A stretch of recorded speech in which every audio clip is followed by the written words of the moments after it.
This is the part 3 of the engine pull, and we will drop the suspension. I have the feeling that I have to service almost every single bushing on that suspension. So I'm gonna disconnect the CV axle, loosening this bolt first, and then we're gonna move forward to 2 front arms and then bottom arms and a couple more bushings related to those. So let's start it. We have to put the wheel on to remove this bolt. So I use a block of wood underneath the tire because the car was already jacked up. This is Allen number 19. I will see if we can get it working. I think we got it. Oh yeah. So this bolt is loose. Now we can take the wheel off, and then on the other side we have to remove 6 bolts to disconnect the half shaft from the engine. So I'm using M10 triple square, then 3-inch 3/8 extension, then a swivel, and then a long extension so I can get behind the rotor. And the swivel because I won't be able to put that socket straight into that bolt head. So the setup goes from the other side of the half shaft, 3-inch extension, swivel, long extension behind my rotor, and now I'm using one lug bolt on the wheel hub and a wooden block to put it under, so when I'm putting pressure on that bolt it won't move on me. And this is how it works. Basically this is my stopper, and try to be as much as perpendicular as possible to that bolt, and it's loose. So this stopper allow me to get that bolt out. So let's get the rest of those bolts this way out as well. So before I take the last fastener out, I made a little mark with my file on the half shaft and on the housing on the engine. So I'll put these things together as they were removed, even if it's not really necessary. It's the last bolt, and my mark with the file is on this edge here. And as I'm laying under this beautiful car, I am just about to get this CV axle out. So I'm going with my flathead screwdriver between the half shaft and the housing and trying to separate it with my hammer on few spots. Okay, now it's loose, and this bolt, so this CV axle bolt is totally loose, and I pushed on it a little bit to make sure that it goes in, and it went in. So then I climbed under, I separated this axle with my flathead screwdriver from the housing, move it a little bit aside. I recommend you wear glasses, safety glasses, because some dirt might get into your eyes, and then you're and then you can turn it and get it between. You can't. So once the CV axle is separated, we can get the shield on top of the CV axle shaft out. Now we have more room for this, I believe it's 6 Allen keys. So there are 2 bolts which have to be removed. And there are these 2 beautiful 6 Allen key bolts. Let's get them out and get this shield above the half shaft out as well. So I'm getting into the first one, the second one. That shield above the half shaft, it has 3 bolts actually, and one is really a pain to get to. So I just removed those 2 I showed you, and then I pushed that shield a little bit towards the front end, so it opened up a little bit for me. And now hopefully I'll be able to jiggle this half shaft out, because it gave me a few more millimeters, maybe 3/8 of an inch if that, but we'll see if I can get this half shaft out, and I can. Alright, it's out. I have another flashlight here so you can see a little more. I put it right here. And now the half shaft is pretty nice and loose, so I'm gonna push on this bolt on the half shaft so it gets out of the wheel hub as much as I can, so I'm not pulling the half shaft, I'm pushing on it, and now the bolt is completely loose. And I'll try to pull on it from the inside of the wheel hub to get the thing out of it. And it's going. Alright, so the half shaft is out, but I'm not pulling it on this rod, on the shaft itself, but on the housing. And I will get it out this way. Okay, so here's your half shaft. So as I remove those two bolts on this side of this shield, there is another one somewhere here hidden, very deep, it's hard to reach.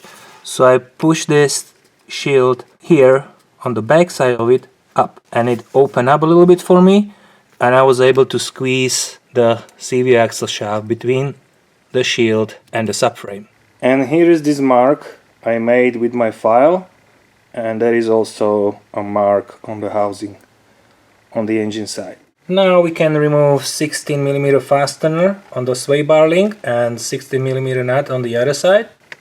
And then we can remove two 13mm nuts on the sway bar link bushing. Let's do it on the other side as well. And then we can remove the whole sway bar link out of our way. Well, I don't think removing the sway bar at this point is not really necessary, but I will have some less things sticking out of the engine when the engine is gonna go out. So next one might be the tie rod. It's 18mm nut. Also give it a good clean. But I use penetrating oil. I broke it loose already, so let's do it. So I ended up with this nut just slightly above the thread. Now I'm gonna give it a couple good hits on this housing here. And then a little bit on the top, just very gently.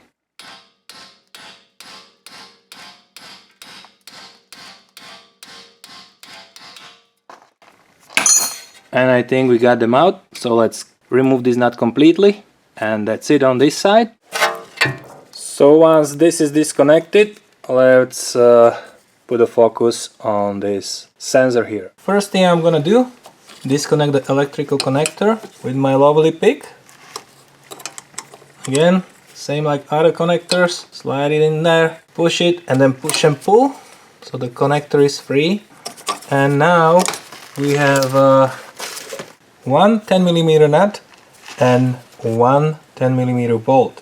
Let's start with the nut. Okay, be careful, there is a washer, so I'm gonna put it back in. And then 10mm bolt on the bracket on this height level sensor. So let's put this bolt back where it belongs. One thing we have to do is to disconnect this plastic bracket clip, kind of, so we can separate the bracket itself and the wiring. So you can squeeze with your needle nose pliers or whatever you have available on the back side of it and just pull on that plastic clip just like that. So this wiring stays on the car, bracket put in the storage box for now. Now I'm gonna remove the bolt on the lower arm and the inner side. This is M12 triple square, and I'm using 1/2 inch 3/8 extension, be as much as perpendicular as possible. And then on the other side I have 18mm hex. So now I switch to the ratchet wrench, and again slightly tap on the nut on the back side. Now I have to use two open end wrenches. Just get this bolt out. Just be careful about this rubber, but we cannot do anything about it. It's already up as much as possible. Let's push it out. And if one open wrench is not enough, let's use two. And if two are not enough, we can use three.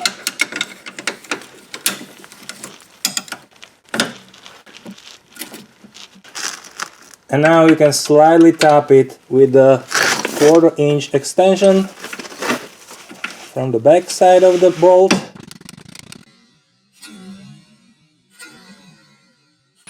Should come right off. And the one big one at the end is this bushing on the lower arm on the rear side. So that's 18 millimeter, and I broke it loose already, so I could use my ratchet wrench. And this one is actually very easy to remove, to my surprise. Before I proceed any further, I'm going to disconnect the ABS sensor. So again, with my pick behind, slightly press, push and pull. And I'm using penetrating oil and it's going really easy. This was not taken off before I shoot the video. This is all loose. Now we're gonna free this brake hose from the bracket, just push it to the top. And there is 10 millimeter nut on this bracket holding the electrical wires on the back side of this knuckle. So the whole bracket is off with this wiring. We can let it sit like that or actually zip tie the whole thing against the chassis somewhere on top later on. First I'm gonna put this bolt back in, and I will put this bracket a little bit further up and zip tie it against something on top here. One more thing to get to is the brake caliper. To loosen brake caliper, there are 13 millimeter on top and on the bottom here. So let's remove these two bolts and get the caliper out of our way. And also on the other side there is this safety kind of like a pin.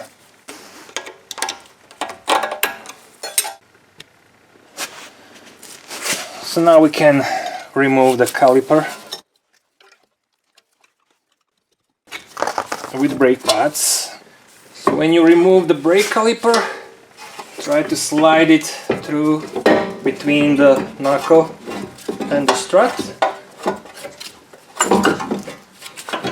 And this is how it's loose now. And I'm gonna hang it against the chassis somewhere up there, so it's not gonna be in the way of the suspension when I drop it. I will remove the rotor as well, so this bracket has to come off, and it's 21 millimeter 2 bolts. All right.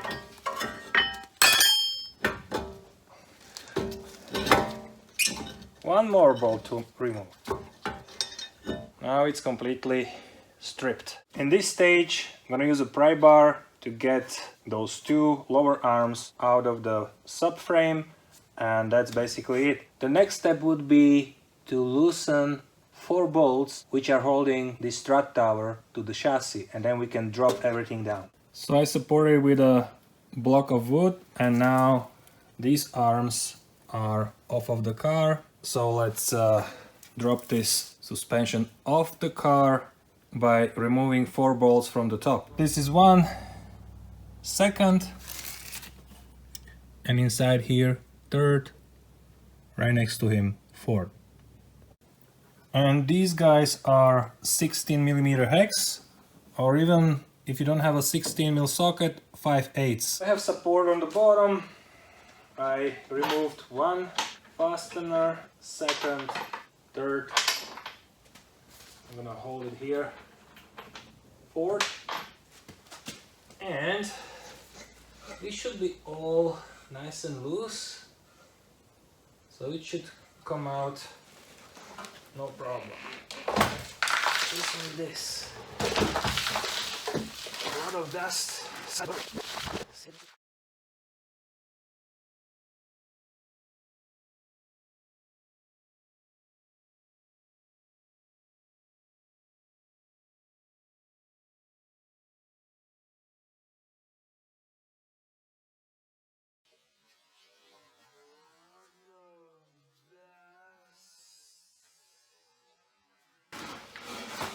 But it's out. And we are done with the driver's side suspension, free from the chassis, free from the engine, and ready to get it fixed. Yeah, this part wasn't that bad, wasn't that complicated.